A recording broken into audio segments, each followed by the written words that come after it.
Assalamualaikum and very good evening to my respected lecturer, Midum Hajar, and my friend out there. So my group gonna present to you guys about the hazard and risk access to workplace.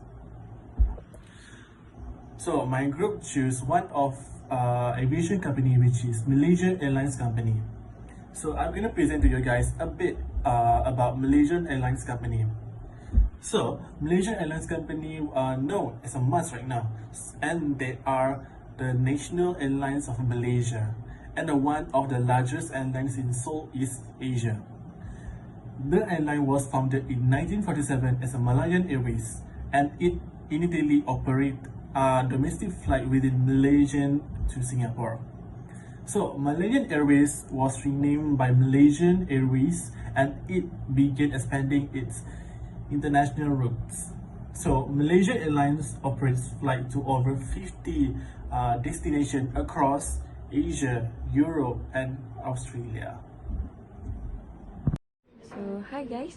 First of all, I'm gonna talk about safety hazard. Safety hazard in Malaysia Airlines could include structural failure, engine malfunction, or other issue with the aircraft that could lead to injury or loss of life. Other safety hazard could include accident or incident on the ground, such as slip, trips, or fall, or problem with ground equipment. Next is security hazard. Security hazard in Malaysia Airlines could include the risk of hijacking, terrorism, or other unlawful act that could pose to threat into the safety of passengers and employees. Security hazard could also include the risk of theft, cyber attack, or other breach of security that could impact the airline's operation. Other than that, health hazard in Malaysia Airlines could include the risk of exposure to infectious disease, poor quality, or other hazard that could lead to illness or injury among passengers and employees, and could also include occupational hazard such as exposure to noise. Operational hazard. Operational hazard in Malaysia Airlines could include problem with equipment or system that could lead to delays or disruption to flight. Operational hazard could include weather-related issue or problem with ground support equipment such as baggage handling or fueling equipment. Finally, environmental hazard. Environmental hazard in Malaysia Airlines could include the risk of pollution or damage to environment caused by aircraft emission, fuel spill, or other activities associated with the airline's operation. The other environmental hazard could include impact on wildlife habitat near airports. Well, other than that, there are also other hazards that has happened to the Malaysian Airlines, such as human error. Human error can also pose a hazard to Malaysian Airlines, where the pilots, maintenance personnel, and ground crews are all susceptible to making errors that can compromise the safety of the aircraft. And the next hazard would be weather hazards, where the Malaysian Airlines operates in a region that is prone to tropical storms, typhoons, and other weather-related hazards. These hazards can also impact flight schedules, cause turbulence, and pose a risk to aircraft. The last one is technical hazards, where it can arise from various sources, such as faulty equipment, electrical failures, and engine malfunctions, or problems with the aircraft's avionics. Well, the engineers of the aircraft, of course. And regular maintenance and inspections are now really necessary to minimize these hazards, because without it, we'll all be dead right now. So to mitigate these hazards, Malaysia Airlines and other airlines implemented strict safety protocols, invest in advanced technology, and prioritize training and education for their personnel. They also work closely with aviation authorities and industry organizations to share best practice and stay up to date with the latest safety trends and technologies.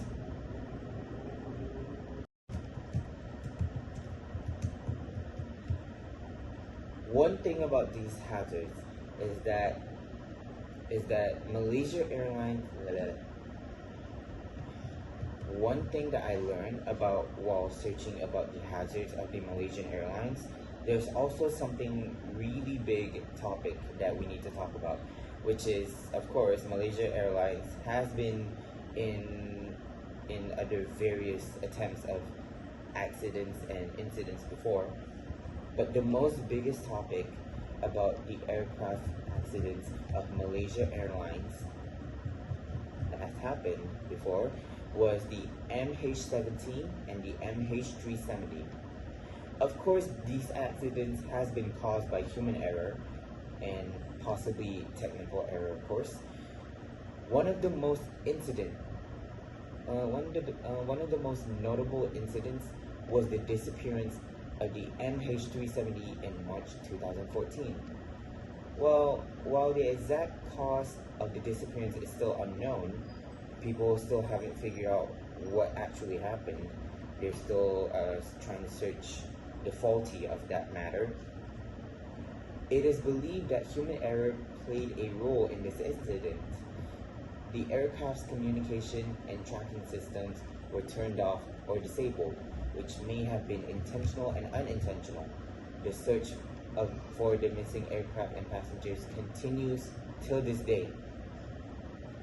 And of course, the other incident, which I want to talk to you about, was the crash of MH17 in July 2014.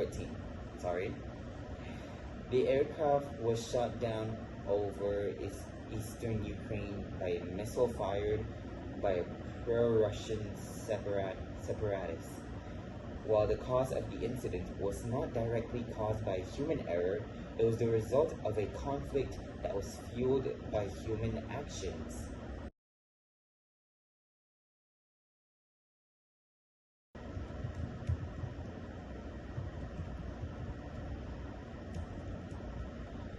In addition to these incidents, Malaysia Airlines has also experienced other aircraft accidents and incidents caused by human errors, such as runway incursions, group handling incidents. However, it is worth noting that Malaysia Airlines is not unique in experiencing incidents caused by human errors. Like, as many other airlines have also experienced the similar incidents, such as the human errors and the other incident that Malaysia Airlines has been facing. So, to prevent the future incidents caused by human errors, airlines often focus on improving training and procedures for pilots, maintenance personnel, and ground crews. They also invest in technology and systems that can help reduce the risk of human error, such as improved communication, tracking system, and automated safety features. Now I'm going to present question D, methods on how to reduce risk based on risk control triangle. So basically the risk control triangle is also known as the safety triangle. What is safety triangle? So basically safety triangle is there are three elements that we need to know to apply to reduce risk based on risk control triangle. So what are those three elements? Is engineering, education, and enforcement. So first we're gonna go to engineering control. Basically, engineering control is implementing physical measures to reduce the likelihood of hazard occurring or to minimize its impact. So basically, when it comes to engineering control, we need to know every single thing when it comes to we need to be aware about all those small things to big things, because even small thing can make the biggest impact in this risk based on risk control triangle. So in order to reduce the risk based is to focus on every single thing for every single aspect in engineering control, of course. So next we have education control. Education control involves providing training, education, and understanding to employees and passengers to raise awareness to potential hazards. So when it comes to education control, we need to make sure the employees are trained enough to know about potential hazards from A to Z.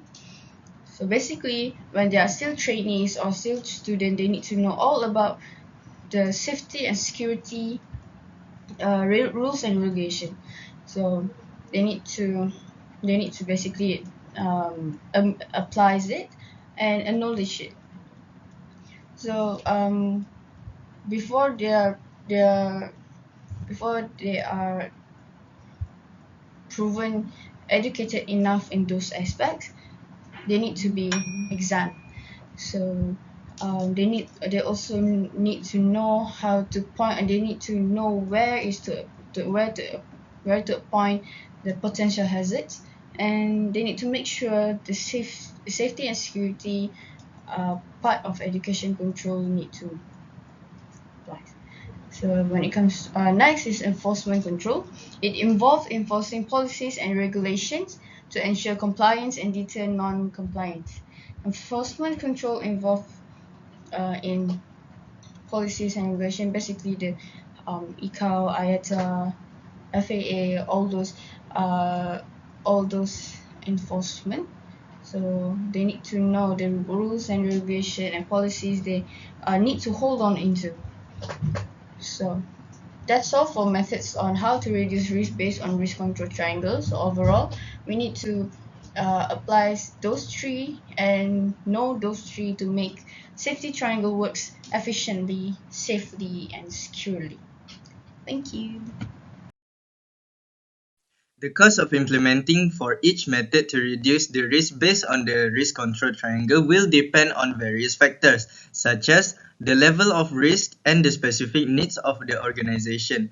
However, these are some of the costs involved for each method. First things first, we have the engineering control. The cost of implementing engineering control can be significant as it often involves investing in a high quality equipment and system. For example, the cost of purchasing a new aircraft with advanced navigational system and safety feature can range from tens of millions to hundreds of millions of ringgit Malaysia. So the next thing we have education control. The cost of education control can be vary depending on the types of training and education needed. For instance, the cost of training programs such as pilots, cabin crew, and ground staff can range from a few thousands to tens of thousands of ringgit Malaysia per person.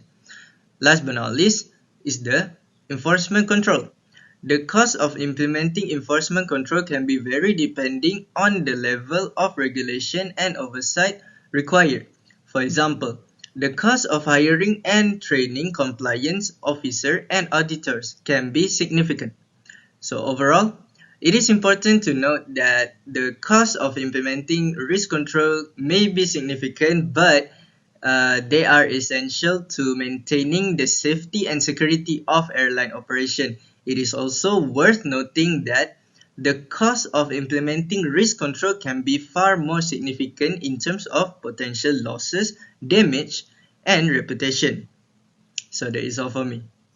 So, in conclusion, hazards and risks are present in every workplace, and it is the responsibility of employees and employers to identify and manage them to ensure a safe and healthy work environment. Hazards are potential sources of harm, while risks are the likelihood of harm occurring. To manage hazards and risks effectively, it is essential to conduct regular risk assessment, implement appropriate control measures, and provide training and instruction to employees.